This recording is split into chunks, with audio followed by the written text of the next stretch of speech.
अल्हम्दुलिल्लाह 8 मुकदमात में इमरान खान साहब की जमानतें जो हैं वो मंजूर कर ली हैं और ये बड़ी जो है वो हक की फतह है, सच की फतह है। आज 9 मई का जो बयानिया है वो जमीन बोस हो गया है, क्योंकि अदालत ने, सबसे बड़ी अदालत ने जब पूछा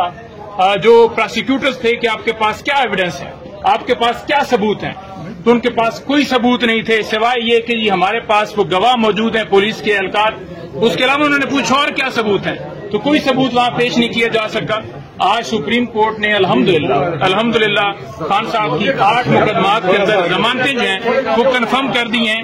और आज इमरान खान साहब अल्हम्दुलिल्लाह पाकिस्तान की सबसे बड़ी अदालत सुप्रीम कोर्ट वहां से उनको जो है 9 मई के अंदर फैसला है